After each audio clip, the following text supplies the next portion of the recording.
I think we should just record the episode like that. I think I should just claim we should that just I pretend did, that everything was fine. and that I did everything that we planned to do.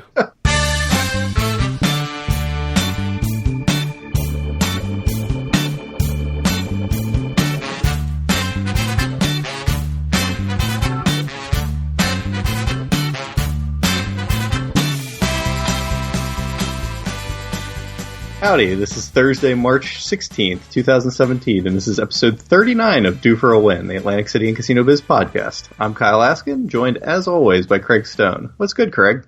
I'm feeling good. So that's newsworthy. Are you feeling that good? I'm feeling pretty good. I've got my maker's mark here thanks to you. Oh, that's good. I don't know if I ever actually thanked you in person, but very nice. Thank you very much. Yeah, you were in too bad a shape to do that. I was just what is this that you're giving me? Is everything really good with Maryland just losing? That was pretty bad.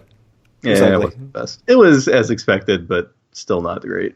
Nah. So, for those of you who don't know, both Craig and I went to the University of Maryland, and as of about an hour ago, they were officially out of the NCAA tournament. I wish I could say it was a surprise, but it really wasn't. No. I certainly picked Xavier in my brackets. Let's just put it that way. I didn't, but I didn't have much faith. I didn't have much faith. Yeah. So I was talking to my wife before we came up here, and she was like, yeah, I picked Maryland to make the Sweet 16. I'm like, why would you do that? And she's like, I knew they were going to lose, but I just felt like I had to. Yeah, So I sort of have a rule that I've broken a lot lately, which is like I never gamble in a way where I'll be disappointed if my team wins. So like I don't bet against my team. So in like football pick'em, I always pick the Ravens to win, even though like last season I knew that they were terrible and I really thought they were going to lose like every game, including against the Browns. But I just don't pick against them because I'm like, I'm not going to put myself in a position to be happy when they lose. So you like to double down on it. Yeah, I do not hedge my fandom. I feel very strongly about that. That's why I also don't have any second teams. I don't have a National League team in baseball. I don't have like, I like my Western Conference team in hockey. No. I like my team. I hate every other team in the league. That's the way I go about it. Especially the Blue Jays. Especially the Blue Jays. There are a lot of teams that I hate. I don't know if we have any Blue Jays fans, listeners who are going to turn this off. I won't talk about all the teams I hate because there are definitely some listeners who are going to be. Keep this a Aceto-free podcast, but yeah. So that's interesting because a lot of people, like our good friend Taylor, is a proponent of the exact opposite strategy, and he always bets against his teams because he feels like he wins either way. No, see, I don't. See, I feel like I lose either way. How's that? Yeah, it's like.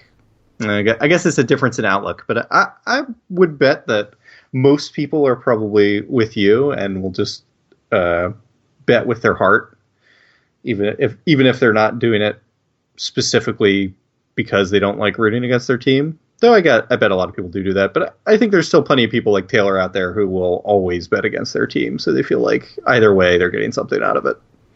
Yeah, that's an interesting psychological thing, because I think a lot of people bet on their team because they're trying to psych themselves up to think that their team's going to win, which is different, whereas I'm like staunchly against it because I feel like I'm not going to put myself in a position to have conflicting feelings about success, about my sports team's success, which is, fleeting and rare. But Yeah. I've made bad life choices in sports. Let's just go with that. Although, we were at Maryland in 2002 when they won the national championship, so we can't complain that much. I mean, it's been all downhill since our freshman year, though, when they made the Orange Bowl and won the national championship.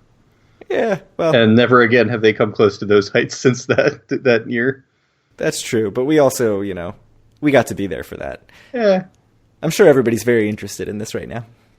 Come on. It's good. It's what the people like. The people do like March Madness, that's for sure. Yeah. It's what we like, and we're the important people. I have a confession to make real quick. Uh-huh. I bet $0 on March Madness this year. Oh, didn't join any pools or anything? I'm in an unpaid pool. That's it. No dollars. I've cut way back myself. So if you'd talked to me 10 years ago, I kind of went all in every March. March Madness was my thing. I ran a pool, as you know. I mean, I ran a pool for probably 15 years. So almost half my life I ran a pool. But yeah, it's just not something I'm that into anymore. For one thing, I watch way less sports in general than I used to. When I was in kind of middle school, high school age, college, I watched a ton of sports on TV. So just like a ton of football, basketball. I felt like I really followed along. I was in tune with it. It was a very important part of my life. And now I watch kind of live sports of my teams, but I don't watch a ton of just random games that whatever happens to be on ESPN. How's it been for you? Have you kind of gone through ups and downs in your sports fandom? So I watch a lot of baseball, and I watch a lot of Capitals hockey. I used to watch a lot of just hockey in general, like any game that was on, I would watch it, but I'm kind of over that. Like, there's just a lot of hockey on. Yeah. The weird thing is, when I lived in Maryland, I was really into college football and college basketball, but in New York, like, college sports are really not that big of a thing. Like, I guess Syracuse is kind of the biggest area team, and Syracuse is not freaking close to here. No, it's really far away. So the coverage of college sports is like pretty inconsistent. People don't like St. John's.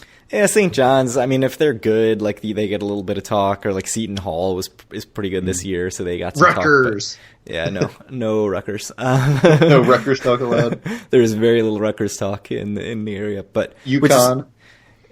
Nah, you don't hear about any of that. So it's just not a big college basketball town because there are so many pro sports teams. You know, there are 2 NFL teams and 3 NHL teams and whatever, 2 baseball teams. So there's just not a lot of college on TV here, and it's not really covered on like the evening news and all that stuff. So it just seems like the interest level is so much lower. And like you go to a bar and it's not like they've got random college basketball on, where down in Maryland I felt like that was much more prevalent.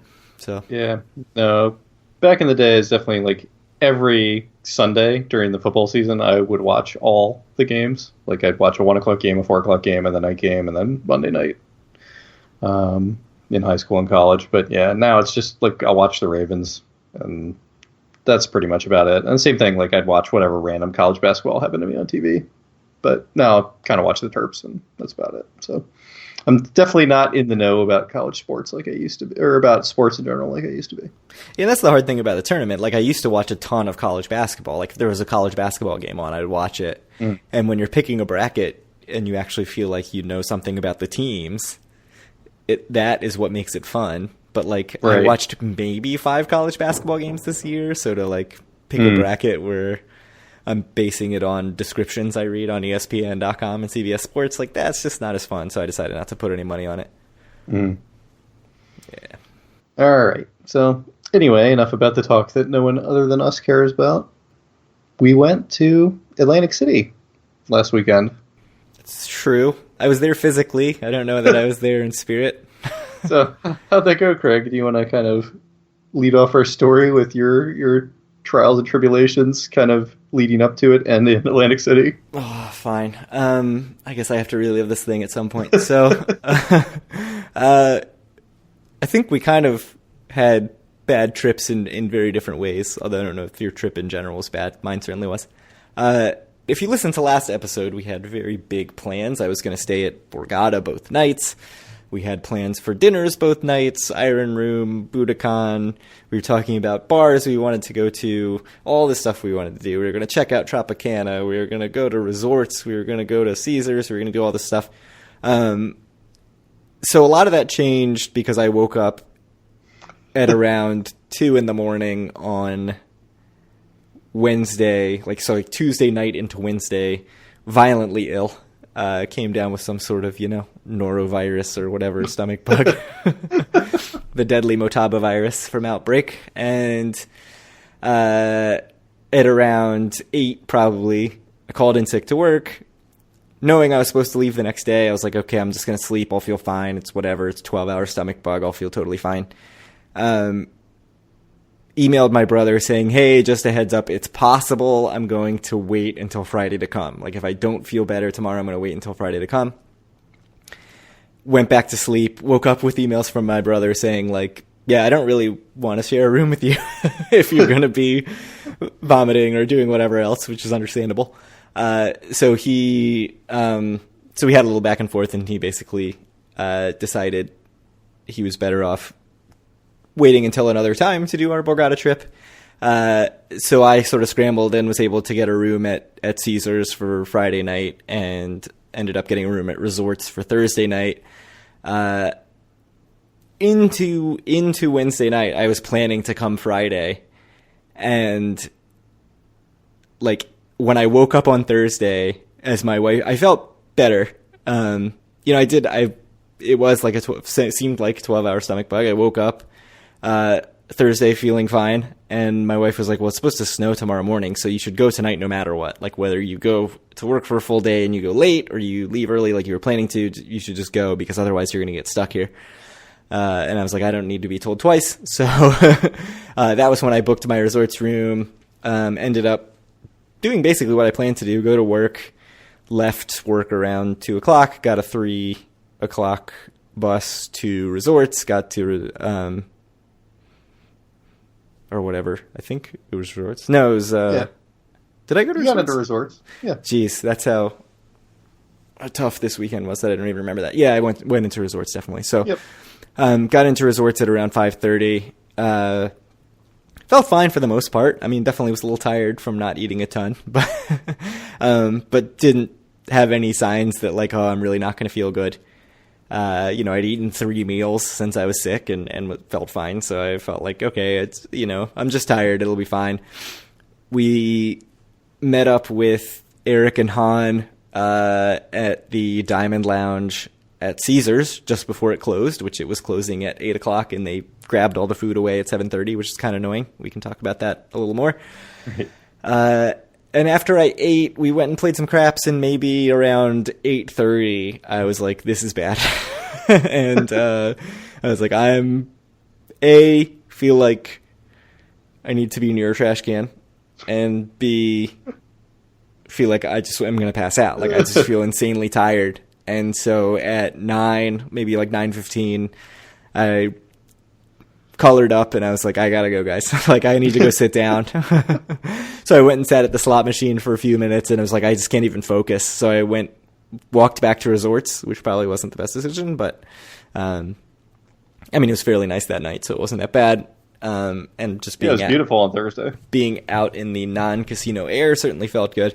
Got up to my room, sort of hoping that I could just nap it off for a couple hours and rebound, and hoping that you would not get violently ill. Yeah, and then I ended up waking up at around 2 or 3 in the morning and was violently ill again. So, so that was kind of how my weekend went. Like, I had a few hours here and there during the days where I could sort of get myself pumped up to go out and try to convince myself that I was mostly better, and then after a few hours, I just feel really tired and need a nap. And then at night, I was just in really rough shape both nights. So not a terribly enjoyable experience. I ended up skipping Budokan. We did not go to Iron Room. I mean, we moved Budokan to Friday because I was hoping that, I certainly wasn't feeling up to it on Thursday. And then Friday, I still wasn't feeling up to it. So we can talk about all that. But so we didn't do a lot. We didn't do all the Irish pub, Piccalilli, Tony's Baltimore Grill stuff we talked about. We didn't do Iron Room. We didn't drink cocktails anywhere. I think I had a beer and a half on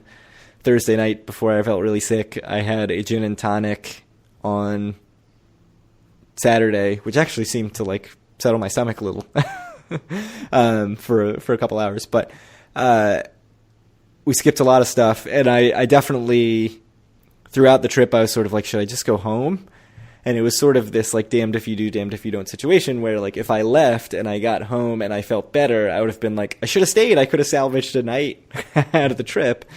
But staying there and sort of feeling crappy and in a hotel bed and laying there watching college basketball the whole weekend was not really my idea of a great time.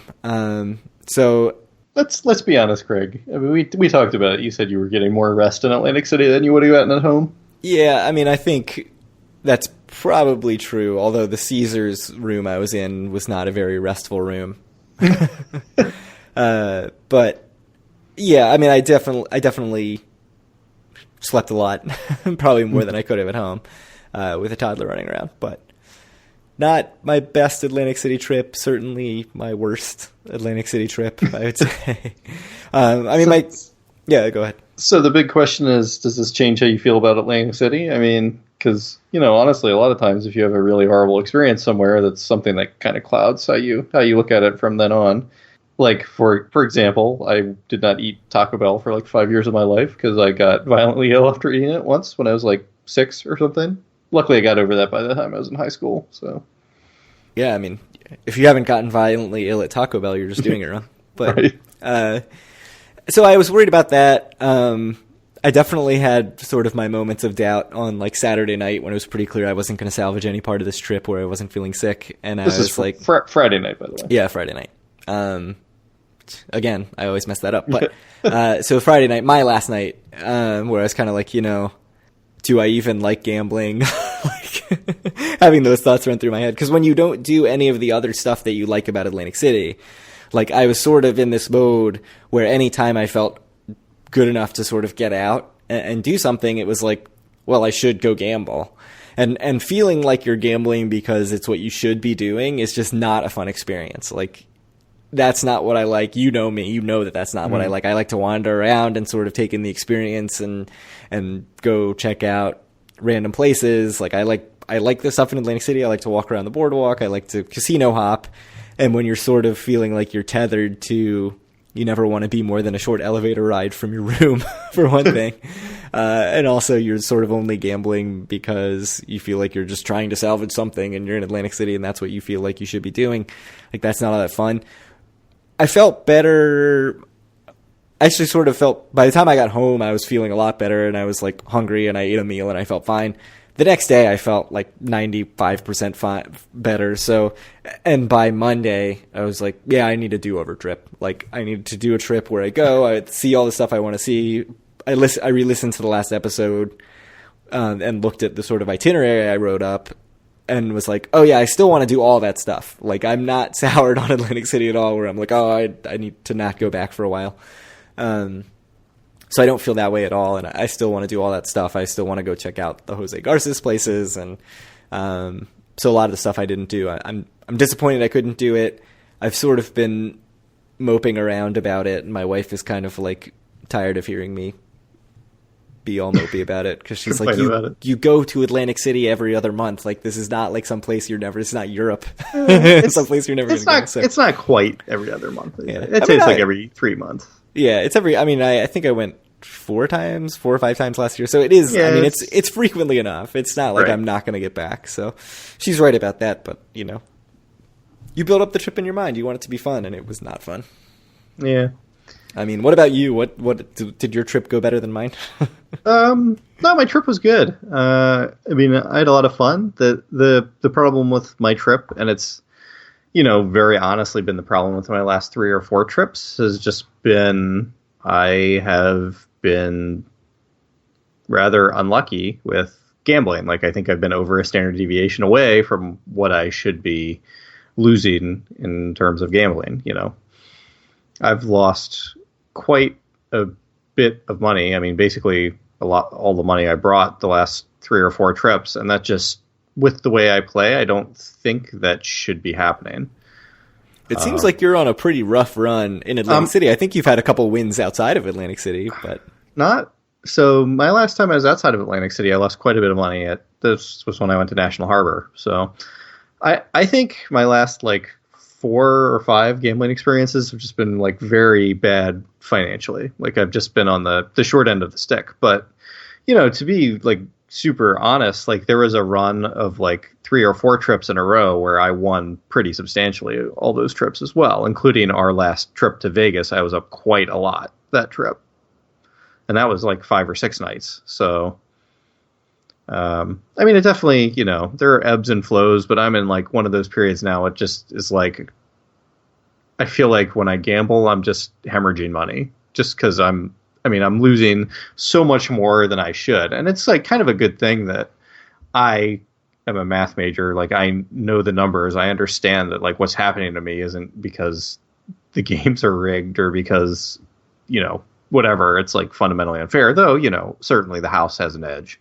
But I mean, I'm losing at a rate that is unsustainable. But like John Maynard Keynes said, the gambling can stay irrational longer than you can stay solvent. So we'll see. It has not been a very good trip, or it hasn't been a very good run of trips financially for me. But other than that, I had a great time. So you said after you said like John Maynard Keynes said, and I assure you I do not know. It's a pretty famous quote. The markets can stay irrational longer than you can stay solvent. So does the run of bad luck beat you down at all? I mean, I know for me, I had a little run where it was rough before I hit the Royal, and it definitely sort of makes you feel like, man, I just lose every time I go. No, it certainly, and like we've talked about this in the past on the podcast, that like I tend to be someone who is pretty thrifty, I think. Like I don't spend a lot of money on stuff, and I like saving money. And like my one big expense, which most years isn't that big of an expense, honestly, but it kind of has been the last few trips, is gambling. It's like my one expensive hobby that I have. And so when it's just like every time I go, I'm losing, $100 an hour when I gamble, it's just like, this is dumb. Like, why am I doing this? But yeah, I mean, it's just one of those things that, like I said, I know that, I shouldn't be losing nearly that much. Like, if you look at my ADT the last 4 trips, it's nowhere near like the actual amount of money that I've lost. Go ahead. So, and I guess a question about that I've sort of kicked around in my head ever since we started talking about ADT is when you lose significantly faster than you should or you would expect, and so your ADT doesn't reflect that. Do you find that extra frustrating? Because I do. No, I mean, I think I care about comps a lot less than you, so. Which is funny because I gamble a lot less than you. Right. But to me, it's like, because I had a trip once where I was at Bally's. I think it may have even been a day trip, and I just churned like $600 through Bally's in a pretty short amount of time, which for me, I think this was, 4 or 5 years ago. So at that time, it was kind of like, man, that's like way more than I would normally lose in a day. And it's still, I mean, that would be a really shitty day for me now. And it was kind of like, yeah, but I lost this in really short order, playing things like video poker, which is ridiculous. Right. I mean, just the like I'm playing like quarter video poker. So it just like that sort of stuff. It's like I'm not going to see any better comps for this $600. So right. I mean, for one thing, proof that you shouldn't play for comps because you're going to get hosed. Right. But you don't feel that way at all. You're more rational about the math than I am. I think. Yeah. I mean, that's. Like I said, I understand the math. I know that this is like just an outlier, and it sucks. I mean, it sucks really bad. And like I said, it makes me be like, do I really want to spend this much money on this hobby, quote unquote? And like, honestly, the answer is like, maybe not. Maybe I will change some things. So this trip specifically, like I had like an absolutely just awful run at Pai that was like probably multiple standard deviations away of like how that game should go. Like I got just slaughtered in poker and tiles, and that just shouldn't happen a whole lot, right? Like not in short order. But like a big thing that has changed in the last few trips is I've been playing craps a lot more, and that just fundamentally is a lot higher variance game. Right. So you can win a lot of money a lot quicker or lose a lot of money a lot quicker. And even as this trip went on, like I started playing more conservatively in craps. Instead of making place bets on the 6 and the 8, I was just making come bets and putting like double odds on the come bets maybe, which I think you're going to lose less money over the long run doing a couple come bets than placing the 6 and the 8 and then, pressing a few times like I usually do. Like you mean it's just a lower variance? So it's a lower variance thing. Cause I mean, and come bets are like kind of like a little bit of insurance. So even when you lose, you get something back. Right, which we joked about a lot at the $5 table. Right. So meaning Eric joked about a lot while I sat there looking like I was going to throw up. But yeah, I was not joking with anyone. But like honestly, like as an example, like I did better than Eric did, even though we weren't betting different amounts. Just because people were crapping out so fast by making come bets as opposed to place bets. So I mean, that table was insane. I mean, we went around half the table and it was like 0.7 out, 0.7 out. Like literally every shooter rolled twice. Yeah. Which is unreal. I mean, it's just unreal to watch. On our half of the table, when it was me, you, Eric, and Han, it was definitely like that. Yeah, that was bad. Yeah, so I might cut back on the craps going forward a little bit and maybe make it like a once a trip thing or something like that instead of kind of like a more regular game, and go back to playing like blackjack in its place a bit more, which is a bit more even. Yeah, that's an interesting point because I really have enjoyed craps more lately. But to me, and especially with sort of the way I handle my bankroll and don't bring a whole lot of money with me, like I was at a point, I think I was already down $170 something, like not a ton, but but it's one of those things where it's like whatever it was, I'm gonna get the date wrong again. Friday, it was Friday, like the middle of the day, and I was sort of like, well, I could go play craps. But if this goes bad, I'm already going to be in a position where I don't really have much money for the rest of the trip. Like if this goes bad and I lose, $300, I didn't bring that much more than that. So, do I really want to risk that?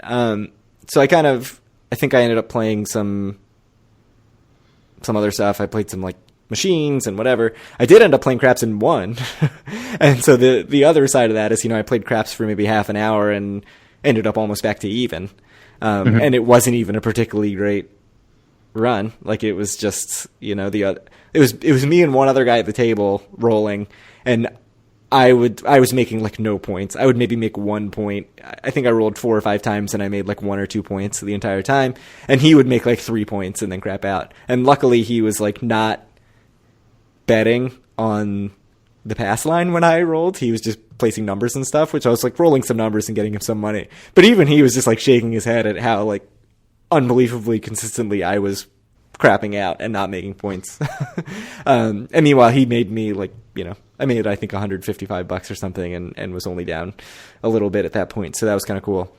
Mm-hmm. There are probably people listening to these numbers and just like, wow, you really don't gamble very much if that's what you're worried about. But you really don't gamble very much. No, and and I've even said previously I've thought about getting even more strict and saying like $150 a day, $200 a day. That's the budget, and it's going to force me to do other stuff. But I think the way I do it now is the way I want to do it, which is like bring a little more than I know I'm going to lose. Like just knowing how I play, bring a little more than that. If you have a terrible trip, you get wiped out, and it's still like not a devastating amount of money. But for the most part, like I can gamble when I want it, when the urge tugs at me or whatever. And if I don't want to, I don't have to. So I don't even know where I'm going with the story, but basically craps has been not particularly good for us for the most part, I think.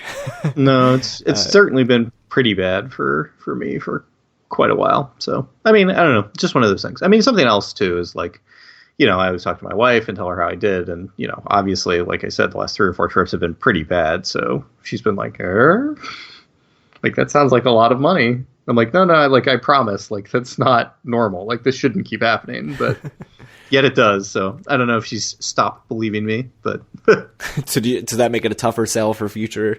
No. I mean, it's fine. It's just, it's one of those things where, my quote unquote knowledge of the math will only go so far. Like if it happens a few more times, right. Like the same quantity of loss, like it might start becoming a problem where I might just have to be like, I'm bringing half that much money and that's all I'm bringing. But hopefully it doesn't come to that. Hopefully eventually I will not have just an awful trip financially. Yeah. It's funny for me because I track my play very closely. So I know very specifically what I'm up or down. And which is good, I guess, except the downside of that is you see a lot of minus sessions there, right? Like you're like, oh, I played craps, I lost $200. I played video poker, I lost $100. I played slots, I lost $20. And see a lot of minuses and only a couple pluses. But, like this trip, I only had maybe a couple positive sessions. Like I won $100 or $150 in really short order in Pygo tiles at resorts. I won that $155 at craps. I won a little bit in video poker a couple times. I didn't gamble that much, and there were still significantly more minus sessions than pluses. And when you see that, you think, like, man, I just lost, like, almost every time I bought in.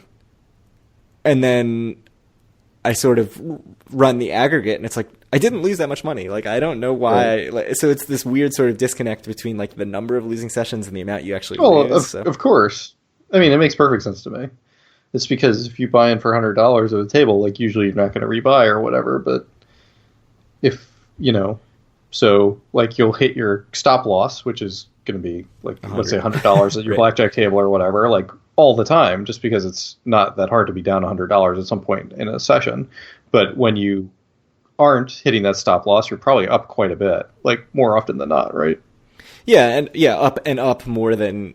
Well, more than $100. Yes, right. Exactly. Yeah, because I usually won't stop at 100. It's not like I have a stop whatever gain. Stop win. Win. Yeah. So that is kind of interesting. And we talked about this on the trip that I hit the Royal. I left that trip thinking, like, man, I just lost every time I put money into the machine. And it's like, I left. And you did. That was actually like an awful trip for you, right? Except Other for the than a Royal. Yeah, but it's like, well, I still left with $1,600 more than I came with. Right, but that was like the worst trip you've had probably by far, except for the Royal, right? Right, and I mean, hitting the Royal made me more adventurous with other stuff, right? Which is part of that. But yeah, I mean, I don't think I had a single positive session other than hitting the Royal that trip. This trip was much more even, like down a little bit, up a little bit. For the 2 hours you gambled? Yeah, yeah. I mean, yeah, it was not a great... I mean, I did end up getting about my typical... no, that's not true. I didn't get my typical tier credits, but, I wasn't way off. I don't, Caesars isn't going to give me the punitive rates, I don't think. It's not like a trip you and your wife make down where you get the punitive rates after. It's like more, I check. Or it's actually more than you get by not putting your card in. Yeah, by not being logged in, the rates are higher. Which happens to me at Borgata. I don't think that's all that atypical, but... What else did we talk about? I mean, we met some people. Hopefully I didn't get any of them sick. If I did, I owe you like a Total Rewards gift card or something. I don't know. We'll figure that out. But I'm going to need proof because I don't want people coming and being like, ooh, this is an advantage play. Tell Craig you got me sick. I don't feel great, Craig. Yeah.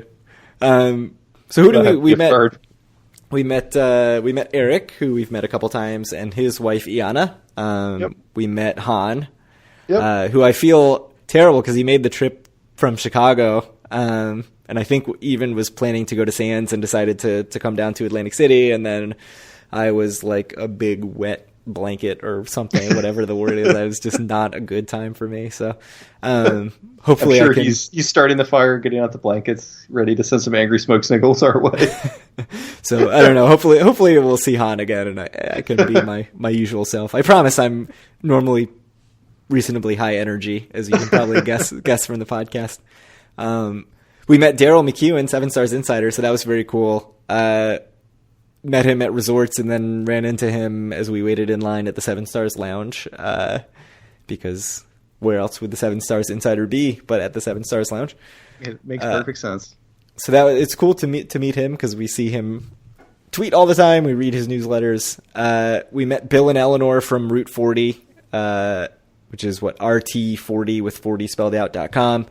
Talk to them a bit about sort of their journalistic efforts, what brought them back. Well, back for Bill, not back for Eleanor. No, definitely not.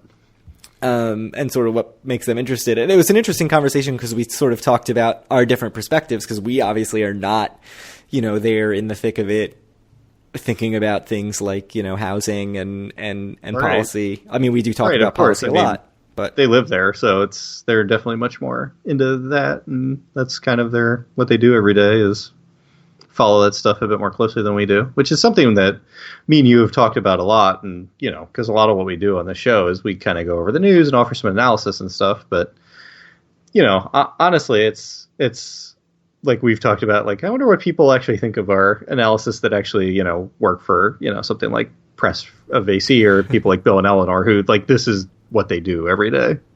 Yeah, so, and I hope that we're very transparent in the fact that we are coming at this from the tourist perspective. Right. And I think we are. And so it was interesting. And Bill even brought it up. Like, they you know, he grew up around there, but the casinos to him, like, that's not, he doesn't spend a lot of time in the casinos. He doesn't really do the big fancy restaurants in the casinos or anything like that. Like, he goes to other restaurants around Atlantic City or in, you know, Ventnor or whatever. And we are much more likely to say, oh, hey, look at this restaurant that opened at Borgata. Let's go down and go to it.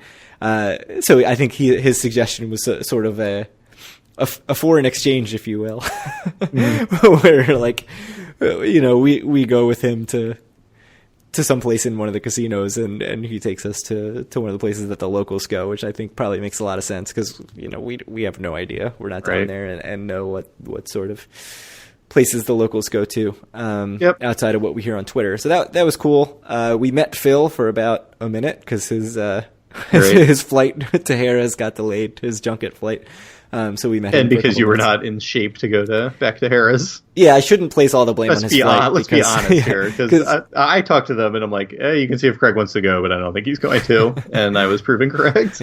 Yeah, they were staying at Harrah's and headed back to Harrah's, which is smart because, you know, Eric was staying at Harrah's and Phil had a junket at Harrah's. So that's where you should be giving your play if that's the case. But I was not feeling up for being separated by the Brigantine connector tunnel from my hotel room, so that didn't happen for me. Yeah, that was rough. But yeah, very nice to meet everybody, however briefly that was. Hopefully I can be in better spirits. I'm sorry I was pretty lame this trip. I know you got to hang out with Eric quite a bit. I think you had a late night on Thursday night, right? Yeah. Yeah, it was definitely a late night. I mean, I don't think I got back to the room till it was definitely after 2. Oh, it was. I think it was after 3. It was. I don't know. It was certainly late, and a lot of beers were had, and a lot of Pai-Gow was played. But yeah, it was good. It was good. It was definitely good meeting everyone. Just to talk a little bit more about the people before we kind of move on to the other stuff. So the next night, it was supposed to be the 4 of us, Eric and his wife, and me and you at Budokan, but you canceled because you couldn't eat then. Yep. Because you didn't eat the entire weekend, but which is fine. I think I had a banana, a pretzel. That may have been about it. And then played at the Diamond Lounge, which is what kicked everything off. Yeah, that was a mistake. Anyways. So Budokan. We went to Budokan, which, should I talk about it now? Yeah, let's get into food reviews a little bit. Yeah, okay, I don't have much to say. So how I thought about the Budokan? I thought it was okay. It was all right. So I did the restaurant week menu, which was an appetizer, an entree, and a dessert. And the appetizer was pretty good. The entree was good, but very small. And then the dessert was like super meh. The service was all right. It wasn't everything that I hoped it would be. The one thing that did impress me is that Eric's wife Yana had a special request, like vegan and gluten free, and like the waiter was like super on top of it and like nailed exactly like, here's what we can do. We can do this, or we can do this, or we can do this, and like here's some substitutions you can make, and that really impressed me. Like I was definitely blown away by that, but I'd say in general it was good, not great. Do you think, I have 2 questions about this. First of all, do you think it was sort of the burden of expectations where you sort of built this thing up? It's a place you've wanted to go for a long time. We have repeatedly failed to go, and so it needed to blow you away just to sort of meet the expectations you had? I think so, and I think I would go back just to kind of give it another shot and see how it went a second time. Because it was, like, honestly, my appetizer was very good. My entree was very good, but they were both very small. I mean, I ate a meal like a couple hours later that night. Yeah. So I think if you don't, I mean, I think that is intentional because it's the restaurant week menu and it's whatever, $35, and that's a lot cheaper than you're going to get out of there normally having 3 courses, like a lot cheaper. It was good. I mean, it was good. It just wasn't great. And I think that I was kind of going in expecting great. But for me right now, I mean, I think my experience at Doc's is still better than it. Or even like an experience at Continental, I would say might be a little bit better, especially if you include price. So my other question was, do you think that part of that is the restaurant week menu? Like, do you think if you had just ordered from the regular possibly. menu? Yeah. Like it's possible the entree was smaller. It's definitely possible. Yeah, I mean, I'm sometimes a little skeptical of restaurant week stuff just because I feel like, they're sometimes doing a different menu. You've got a bunch of people there, which I guess, food turnover should typically be a good thing, I guess. But, if they're like rushing food out, sometimes it's not as great. But I'm disappointed I missed it. Hopefully I'll get a chance to go later. Yep. I guess my other question... Just one more thanks to Eric and his wife for letting me be third wheel. So hopefully that wasn't too weird for you. But I enjoyed myself, so thank you very much.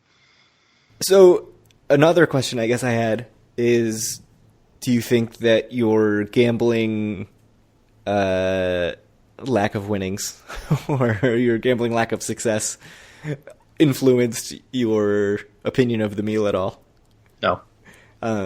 No, I mean, not at it's all. certainly it's possible, but I don't think so. I mean, I think I do a good job of kind of compartmentalizing different stuff, and honestly, it's like for me, it's like I'm more disappointed in like how poorly the gambling's gone for a few trips. But it's not like something that I obsess over or like it sours me in any way on Atlantic City or any of my trips or anything. I'm a math person, right? So Right. like I just think about my EV more than like what actually happens. That's true. I can't do that. I think most people probably can't really do that. So somebody I think it was actually the Everything AC Casinos Facebook group, responded to a review of the AC Burger Company at Harrah's that was just a glowing review, and they're like, well, I gotta know, were you up big ahead of time? Craig. Was this that was in our Okay. So that was our group. Yeah. I just didn't want to give credit to our own group if it wasn't our group. Yeah, and I thought that was funny because I do sort of wonder, like, do I overrate Continental in my head? Because the first time I went was after I hit that Royal, and I was like, floating on cloud nine. Because the second time I went, like, it was good, but it definitely wasn't like as great as I had built it up in my mind. So that is kind of I wonder if I actually overrated too, because I don't know if I've been a third time, but at least the two times I know I've been, it was free for me both times. Because once our friend Chris took us, like 3 or 4 of us, because he won a poker tournament and won $1,600 or something. And then the second time I went, you took me because you hit the Royal. So, so your own like gambling sort of winnings or losings does not affect your taste buds, but someone else paying. Yeah. Interesting. Yeah. I mean, that's all winnings then. Yeah, I'm not sure that I feel like You don't buy that? No, I buy it for you. No. I think I don't think it affected my impression. Being realistic, I think. Yeah. Yeah, I would say Continental's the same. I say it's good, not great. But it's reasonably inexpensive, which I think is kind of the best part of it. I think Continental's very good for what you pay. Although I'm coming around to that there is a lot of stuff in AC that's very, very good for what you pay, and so I'm not entirely sure that like Continental Budokan. So if you want to talk about biases, though, do you think you're heavily biased by living in New York? Because I think you probably are.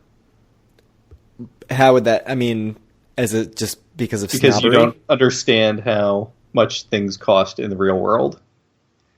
You always think of things in terms of New York dollars, which are like 1.5 to 1. Let me clarify that everywhere else is not the real world. So I am the only, us as New Yorkers. I don't even live in New York. I live in New Jersey, so I can't even claim this. Anyways. You used to live in Manhattan, though. I did. So snobbery aside, I am like legitimately shocked a lot of times when I see prices not in New York. Right. Especially like you go out in Baltimore and it's just like, you can't serve beer for this price. You're going to be closed. And it's like, sir, we've been open for 100 years. Anyways. So I do think that affects it a little bit, although I don't go out to fancy restaurants almost ever here. As it would cost like your mortgage. Yeah. And we have a toddler, so that's just not going to happen. But I think there's a lot of value to be had in Atlantic City. I mean, we went to Philadelphia a few weeks ago, and like the meals were like more than I think you can get a fancier meal for the same price in Atlantic City. I mean, I don't think Budokan's especially cheap. I would say it's pricey. And I live in Laurel, which is not known for priciness. No, that's a good point. Continental, I would say, has like good prices, but not great. Like, I think you would say it has great prices. I wouldn't say Continental's prices are great. I think it's totally reasonable. But I also think Budokan is sort of supposed to be a notch above Continental, right? Right. I would say Budokan is expensive for what it is. I probably would not agree if I went and looked at the menu, but yeah. And Paul would probably not agree at all, because Paul, even though he does also not lives live near in New me, York City, yeah, likes the finer things. He likes the finer things. He's not afraid to spend on a meal. So I mean, that's part of it also. Like if you like a good meal and you're like, which I don't, build your trip around to be going clear. to the good restaurants, right? Which we don't do. It. Neither of us do. We don't really build our trip around that. And it's funny because we sort of, for this trip, we were like Iron Room, Budokan. Like we had nice restaurants picked out, and I messed it all up. So what about my trip? What about other food? So You we ate did at the Diamond Dunkin' Lounge, Donuts, which I ate like 5 plates in 10 minutes, and everyone was very impressed. That was impressive. Yeah, I did not, needless to say. I had 1 plate, and that plate did not stick around. Yeah. But, Diamond Lounge, Caesars, thoughts? You've been to Bally's and Caesars Diamond Lounges before. The Diamond Lounges they're always fine. I mean, it's buffet food. It's fine. Yeah, it's free. I thought the food was fine. I wouldn't pay for fine. it, but if it's free, it's great. I'd pay exactly I'd pay the $10 in reward credits. Yes, exactly. Yeah. I'd pay $10 in reward credits for it. What about Seven Stars Lounge, which Eric very graciously took us to Seven Stars Lounge on Friday. Yeah. So I only had some chicken pot stickers there because I wasn't especially hungry. I think because I was really hungover from the night before. When I also wasn't particularly hungry. All right. But you weren't hungover. You were otherwise ill. Yeah. I had a water. So, the water was delicious. Also, I think I had eaten breakfast not too long before that. But, yeah, I just had some sort of chicken pot stickers. They were excellent. They were pretty spicy. They were very good. So, I can't really give a full review just because I had an appetizer as what I ate there. I didn't ask Eric about his pie, but it looked delicious at the Seven Stars Lounge. Yeah. He had Juan actually had a meal, so he's probably the right person to ask. Yeah. I suspect that it's very good. It looked good, and a very cool, very different atmosphere than the Diamond Lounges. Different and better atmosphere than the Diamond Lounges. I mean, it looks like a fancy restaurant in there. Yeah. Like, very cool. They had, this is going to sound dumb, but probably fit right in with my gambling levels, which we've already talked about. But they had Wild Turkey 101 as, I think, their like base bourbon. And I really, really like Wild Turkey 101 as sort of like an affordable bourbon. So I was really tempted, even though I wasn't feeling great. I was like, I should just go for it. But I thought better of that and didn't do it. But it was cool to see the Seven Stars Lounge. It would have made our meeting with Bill and Eleanor a lot more interesting. Yeah. I don't think I would have made the meeting with Bill and Eleanor if that would happen. Like, you go, Kyle. I'll be in the room. Just go without me. Yeah. Did you eat? I can review the banana that I had from the Caesars lobby bakery thing. But where else did you eat? Anywhere I wasn't hungry at Seven Stars Lounge because that was the morning I met you at Resorts and had went back and ordered Dunkin' Donuts 3 times. Right, you got the I got the turkey sausage sandwich, and then I went back and got two donuts. And ate them. Hey, I respect that. I would have gotten many, many donuts if I was not sick. So basically, it was definitely a weekend of excess for me. In all the ways. Drinking, gambling, eating. Were there any meals that we left out? I mean, there was... You got there... What did you have for lunch on Thursday? Did you eat at the Walmart on the way down? What did I eat for lunch on Thursday? Were you even in town yet? No, I wasn't in town by that. I ended up leaving a touch later than I intended. Oh, I ate Earl sandwich in the Maryland rest Nice. stop. Yeah, It that's was a good great. choice. We're detailed review of the Earl of Sandwich in the Yes, Maryland and the rest stop. Walmart in Mays Landing or whatever. Yeah, so we don't have a whole lot of food reviews because So I ate at the they have there's the bakery, the Formica Brothers. Formica Brothers? I think that's right. I don't know if that's pronounced correctly, but I ate breakfast there on Saturday. Yeah, Saturday. Or was it Friday? Where is this? No, Saturday. It's near White House. It's near the Oh. Noyes Arts Garage where we were the previous day. Okay. So that's like a pretty famous bakery. They bake all the bread for White House and some other local, well-known businesses, I guess. So I had some pastry for breakfast. I love pastries. Was it good? It was quite good, actually. It was cold. I Love it. remember that too. Because I It was only cold brought outside, my you hoodie mean. on that trip. Cold outside, you mean? Yes. Not your pastry was cold. No. The outside. The walk was cold. Just like the walk to the arts garage the day before was also quite cold for me. In the snow. Yes, in the snow in my hoodie. Yeah. and Good good decisions were made by all on this trip. I meant to bring my coat. I just forgot it. So very quick, Noise Arts Garage. I thought was interesting. Not necessarily cool. not someplace I would probably go out of my way, but I'm glad I saw it. Like very interesting. It seems like it was a bunch of vendors where you can buy their art basically, and then they have pour over coffee and some tea if you want to get tea. I got tea, which I'm not usually a tea drinker at all. You're much more of a tea drinker than I got am. tea. Yeah, so that was kind of a cool place. Yeah, it was neat. It was good. I'm glad Bill and Eleanor suggested it, though they suggested that or just meeting us at Caesars, which kind of after talking to them, I wonder if they're like actually would have preferred meeting us at Caesars. But we could have taken them because to it seems like they were kind of interested in seeing what that's all about. the shitty coffee shop upstairs at Caesars. Yeah, we could have walked to Dunkin' Donuts at one waiter. Bally's or something. Yeah. What else? Should we get into some room reviews? Yeah, I think that's it for food. So, yeah, I stayed in the Forum Tower both nights. So, do you want to talk about the Rendezvous Tower first, and then we can both talk about the Forum Tower? Yeah, let's start with that. So, the Rendezvous Tower, I didn't really know what to expect. I didn't specifically book a Rendezvous Tower. They put me in it when I checked in. It is a very big room. I mean, it's probably not huge if you're used to like a big Vegas room or whatever, but it's a very good sized room. I was nervous about it because I've been in their main Ocean Tower room and not really liked it with outdated furniture and sort of like a collapsing chair and beat up carpeting, and the bathroom looks beat up. The Rendezvous Tower room, this is just the basic room in the Rendezvous Tower. Everything was in great condition.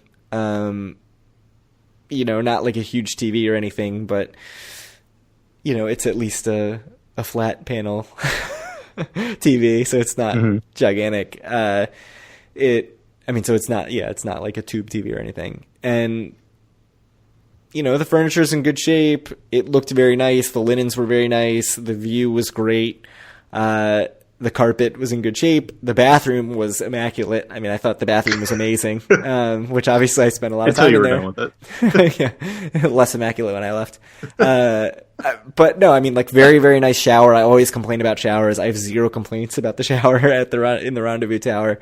But like nice big bathroom, dual sink, little counter area, like vanity thing next to the sink where the coffee maker's on. I don't know about having the coffee maker like that close to the toilet room, but my one complaint about the room, and Daryl McEwen, 7 Stars Insider, said the same thing, is it needs an extra piece of furniture. Like it feels a little sparse. So you go in, I had a king bed. There's a king bed. There's like a single chair and a little table. The TV, whatever entertainment center is very, very big, especially considering that the TV is not all that big. But it's just like big with a lot of drawers. It has like a closet, whatever, cabinet with hanging where you can hang your clothes. An armoire? Sure, we'll call it an armoire. But it could have at the very least used a second chair next to the little table. it really could have used like a chaise lounge or something in front of the window just to fill out the space a little more. And the art was, I mean, the art wasn't bad, but it needed either another frame somewhere or just bigger art. Like just take down the 2 pictures that were up and put up pictures that are like 3 times as wide. Just to make it feel a little less sparse. But I really liked the room. I thought it was extremely comfortable. I slept very well, which I desperately needed. And my thought when I checked out was like, if I could get that room consistently at resorts, especially if Hard Rock is there and 10 is there, I would absolutely go out of my way to get that room. Like, I think that's a very, very good room value. If you can get it. Obviously it was Thursday night, so maybe it's much, much more difficult to get on Friday and Saturday, but I really liked the room a lot. And I don't know if you have any thoughts. I mean, you saw it, but... Yeah, I came up because I wanted to see it Friday morning, and I thought it was quite nice as well, just to kind of give you some perspective on what the employees think about it. When I went last trip and stayed at resorts for 2 nights and did the $20 trick, she basically was like, what do you care more about? Like, do you want like a really big room, or do you want like the nicest room that we can give you? And so I was like, I mean, it's just me, so I don't really care. So just give me the nicer one. But, you know, the big room was the Rendezvous Tower room, which is also quite nice. And then the nice room was the renovated Ocean Tower room, which is the kind of the room with 2 bathrooms in it. And, you know, because it's 2 rooms put together. It's still quite a bit smaller than the Rendezvous Tower room, despite that, I think. It's crazy. But, yeah, those Ocean Tower rooms are small. I could have used the second bathroom.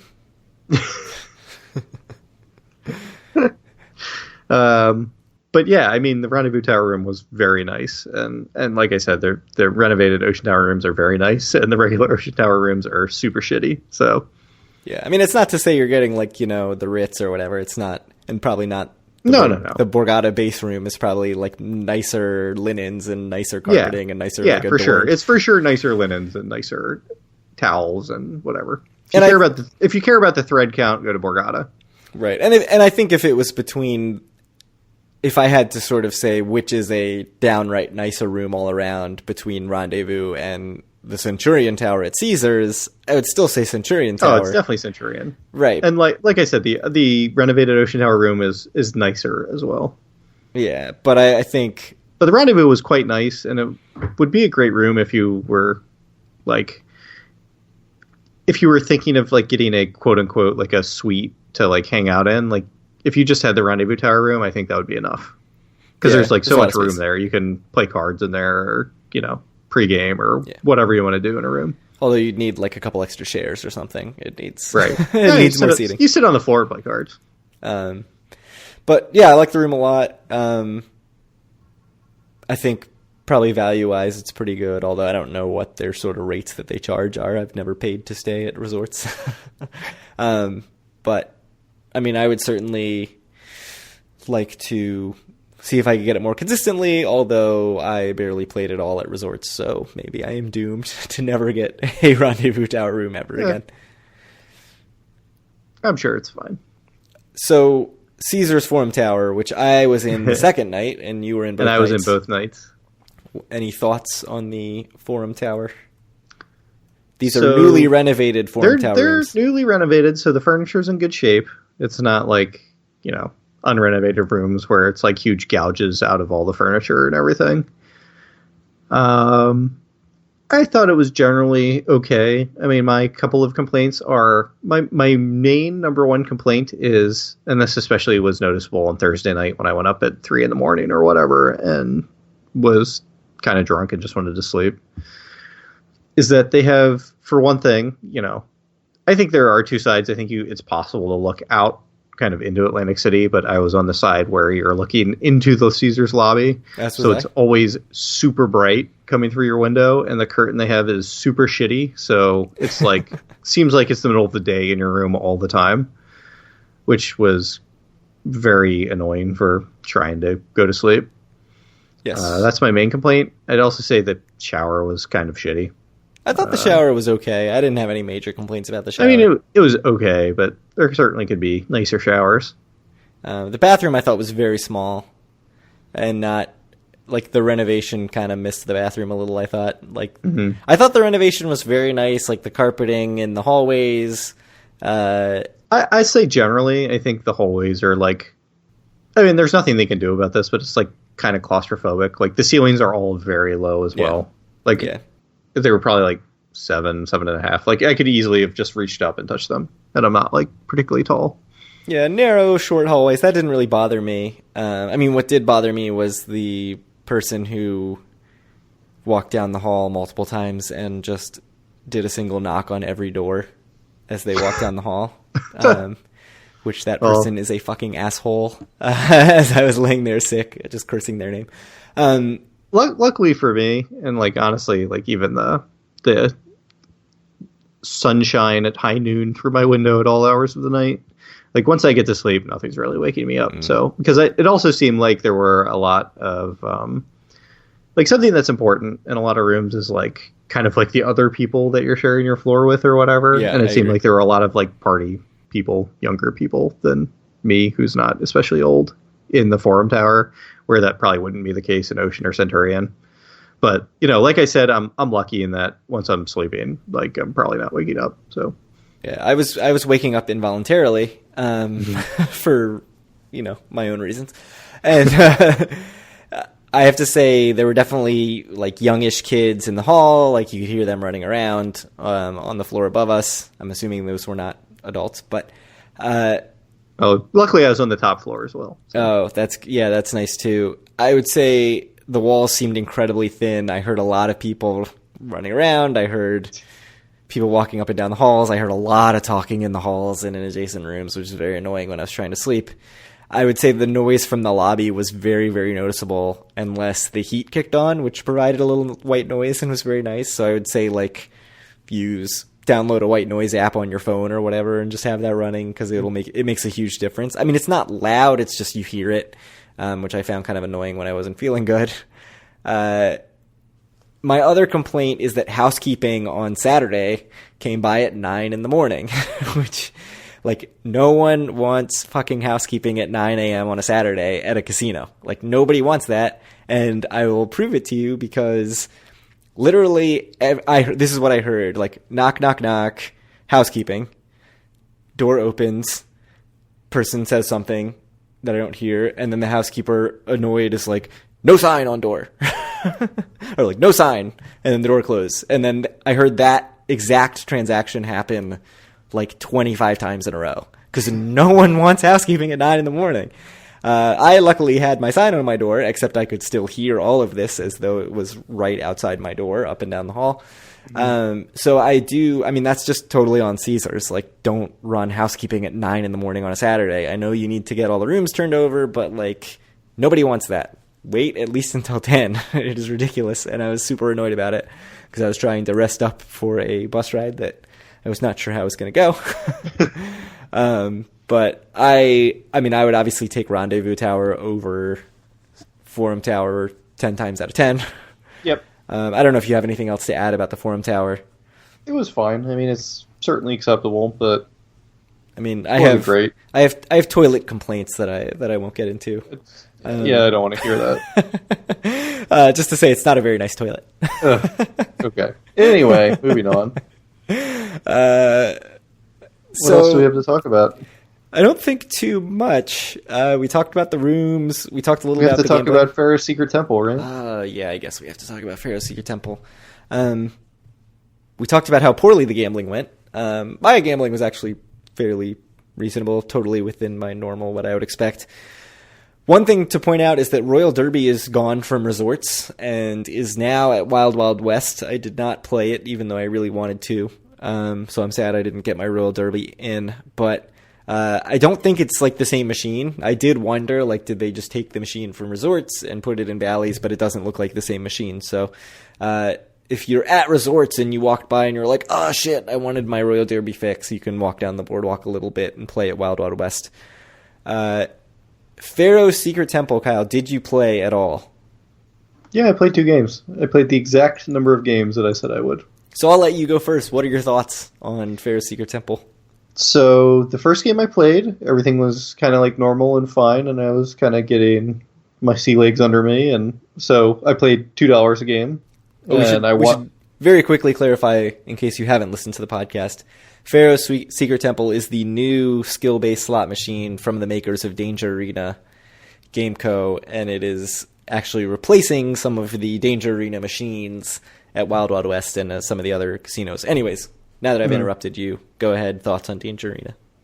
So right, the first game I was getting my sea legs under me, whatever. I was playing $2 a game, so whatever. I was just kind of like figuring everything out, and I won $1 in that game. Well, I lost $1 technically, but I got $1 back, right, of my $2 bet.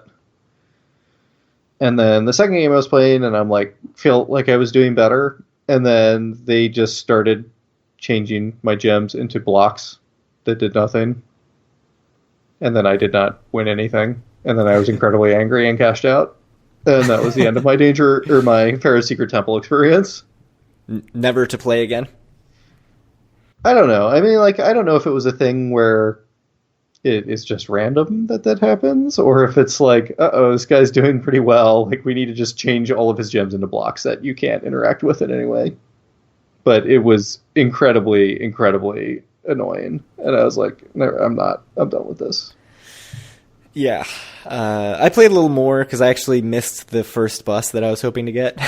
So I wandered back to Wild Wild West and played some more Pharaoh's Secret Temple. I ended up playing for maybe like half an hour. But so it's sort of like a Candy Crush or a Bejeweled. It's actually very similar to Bejeweled, I think. Where basically you're swiping. It's a bunch of gems, and you're swiping to make at least 3 in a row. If you make 4 in a row, you get some sort of special tile. If you make 5 in a row, it's even more special. Or if it's like an L shape, you can do certain things. There are also like potion tiles that if you touch them or swap them with another color, it'll like get rid of all of that color, which it doesn't explain to you. You need to read the directions before you play to learn that, because I played about 4 games just wondering what the hell these little potion bottles were before I read it in the instructions. But I found it very frustrating to play. I thought it was way, way better than Danger Arena, for one thing, but I still found it very frustrating. It doesn't have any. It doesn't have any of the lag issues of Danger Arena. It plays totally fine, but I still I played a bunch. I think I won $1. I was betting $1. I think I won $1.50, meaning like $2.50. So I got my $1 back plus $1.50 once, and I think I just lost my $1 every other time I played, and it's frustrating. It's 60 seconds, which like $1 for 60 seconds, fine, whatever. That's actually longer than I would have thought. But I do feel like you rarely win. I don't think they've really nailed the balance of a couple things. The first being how often you get some portion of your money back versus nothing. Like you just get nothing back all the time, it seems like. And the other thing is sort of how much you feel like you have even a chance to win. and part of that, like there are so many times where so it's not about just how many combinations you make. You have to get these treasures to the bottom of the screen. And if you've played Candy Crush, there are certain levels where it's basically this exact thing. Like you have to get something to the bottom of the screen so that it falls off the screen and you get credit for it. And so if you get 4 of these treasures off the bottom of the screen, then you get your money back, and as you get more money. Like you said, the tile changing thing seems totally random, and it seems like the Danger Arena invincible robots of this game. Like, sometimes you'll start and you'll just look at the level and it'll be like, well, this is like level 200 of Candy Crush. Whereas other times you'll start and it's like, well, this is like level 2 of Candy Crush, so I'm much more likely to win. So it does feel a little obvious. It is incredibly frustrating when you're like mid-game and all of a sudden it's like, oh, it almost feels like they've changed the puzzle on you, right? Like, oh, all of a sudden now the blocks are like wooden blocks, or like now we've just frozen a shit ton of the blocks and it's going to be really hard. So that was kind of weird. And it's frantic, right? So it's hard to sort of figure out in 60 seconds, like, am I even close? Am I not close? And if you can't figure that out, then it's not worth playing. Like, it's just, because that's what the excitement is. Like, oh, I'm close. I'm really, like, it's going to happen. I'm going to win money. Like, I just need to get this here to win money. That experience is very rare. And that's a problem. Like, far, far more often, I would get to 2 or 3 treasures, and I'd be, like, making combinations, and I'd be like, there are no more treasures on the screen. I don't even know what to do. I've got 15 seconds, and I just need to make as many combinations as I can and hope another treasure even magically appears on the screen from like, drops down from the top. And it's like, well, with 15 or 10 seconds left, I already know I can't win, because if a treasure even comes onto the screen at this point, I'm not going to have enough time to make moves. So like that excitement that I was hoping to get, like I was hoping they'd sort of nail that, like really close to winning. Like a slot machine gives you like bonus, plays a sound like you're going to get a third bonus, and then it's like, no, just kidding, you get nothing. Like that sort of raises your heart rate, and it's like very engineered for excitement. This slot machine, I think, fails to do that. I don't know. I don't think I don't have any interest in playing it much more. Just because I think at $1 a game where your max win is not significant, like, I'd rather just play slots. I'd rather go play Buffalo or like Let's Make a Deal or like whatever random crappy slot is 10 feet away from the thing. Yeah, I mean, I'm certainly not going to play it again, but I did think it was better than Danger Arena, which is just like an abomination of a game. It's significantly better than Danger Arena. But I think whatever the internal workings of the payouts, like, it's clearly the same. Like, basically, treasures versus robots, you need to get a certain number. I think the payout structure is just bad. I don't know that there's a way to make a good game around it. And that's sort of where my skepticism comes in. So I think somebody's going to nail this thing. I don't know. I'm not high on what GameCo has done so far. Mm-hmm. Anything else? I think that pretty much wraps up all the stuff we had in our notes to talk about of the trip. I don't think we have time for the news. Yeah, I think that I mean, it's already like, what, hour 15, so I think we're pretty good. Is there anything else you want to say? Other than it was a bummer of a trip for you? Yeah, it was definitely, like, I was very happy to be on the bus because I was like, I need to get home. But I was also very sad because I was like, man, I didn't really salvage much of this thing. But I feel like I need a little bit of a do-over. We'll see if I can convince the powers that be that I should get one. But yeah, I mean, I'm sorry to anyone I met who's just like, wow, that guy was super lame. But, I have an excuse, I think. I'm sorry to anyone I met that thought that as well, but I have no such excuse. Just general wallet sadness. It's just how I am. Yeah. Gambling sadness is a sickness. Yeah. General jerkiness. Yeah, that's also a sickness. An affliction, if you will.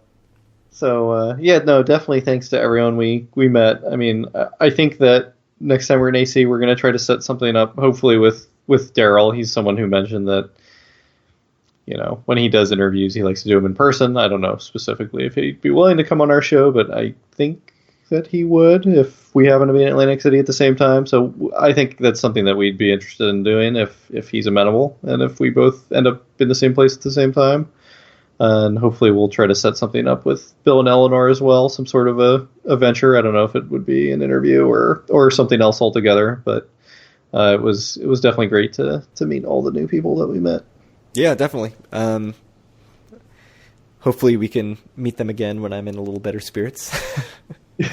But I'm still glad I did. I mean, it was actually, and it was good. And like Han's been obviously a longtime listener and someone who's offered very good constructive criticism of the show, which is just, by the way, for all the listeners, like any sort of feedback you ever have about the show, like, we're very interested in, or at least I am personally very interested in. So if you ever have something to say, just post it in our group or send us a Twitter message or whatever. And, I can't promise that I'll always agree with you or kind of take heed of it, but I like hearing everything, at least good or bad, you have to say. Yeah, definitely. And we've altered the show thanks to feedback. Like specifically Han gave us kind of negative feedback or feedback of things he thought we could do better to make the show better, and it was something that I did agree with, and I think that we've tried to be better on that account, or actually it was specifically for me, so I've tried to be better on that account. Yeah, I don't know. Anything else, or should we sign out? Well, just that we've got news that we're going to hold off on. There's some Hard Rock updates, Right. a little bit Some about Atlantic Club fun. Yeah, big, I guess big news about the Atlantic Club, although we've been down that road before. The Dolphin Village. Yeah. Your favorite name? The current name for the future Atlantic Club is the Dolphin Village. We'll have more about that. That'll be a little tease. There's some Steel Pier news that I tweeted about. But we'll get to that on the next episode. So I think we should go ahead and wrap this thing up. So are we going to try to do an episode next week since we have a bunch of news? Yeah, I think we should shoot for that. All right, cool. Episode 40 next week. Jeez. It's going by quick, man. It's hard to believe we've been doing this for a year and a half. Months? Yeah. No, more than that. November of 2015, so. 14 months? Oh, 16 months. Yeah. You're the math major, Kyle. I can't, I think I thought that years had 10 months. Of course. Or I can't. Modulo. All right. Everything's modulo. Anyway, thanks for listening. If you'd like to join our Facebook group and interact with either us or any of our listeners, you can do so at facebook.com/group/do-for-a-win. You can find the podcast or any of our other great and very rare content at doforawin.com. If you're looking specifically for our podcast, you can find it on iTunes, Stitcher, Google Play, and TuneIn Radio now, as well as on doforawin.com. You just search for Do for a Win or Atlantic City on any of those podcast search engines. You can reach out to us on Twitter at DoForAWin or send questions to us at doforawin@gmail.com. Any last thoughts? So we mentioned Google, Stitcher, iTunes, all that stuff. I've thought about putting this up on YouTube, which I've thought about that as well. So if anybody is actually interested in that, let us know, because I would totally do it, but I'm a little skeptical that people are like going out of their way to listen to this thing on YouTube. But if you're interested in it, let us know, and we can look into that. I think it's a Gmail account, so it should be easy to set up the associated YouTube account, right?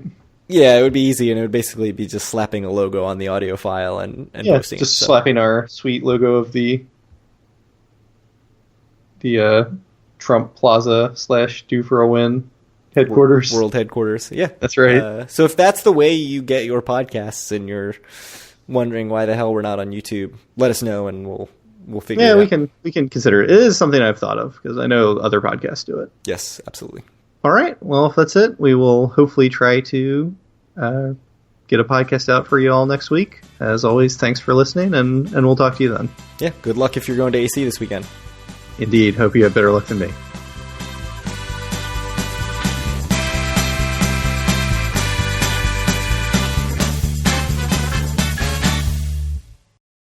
Howdy, it's Wednesday, March 15th, 2017, and oh, come on, what the fuck is this? What the fuck? You can't expect me to think on the fly, you asshole. I read what's there. I'm like Ron Burgundy.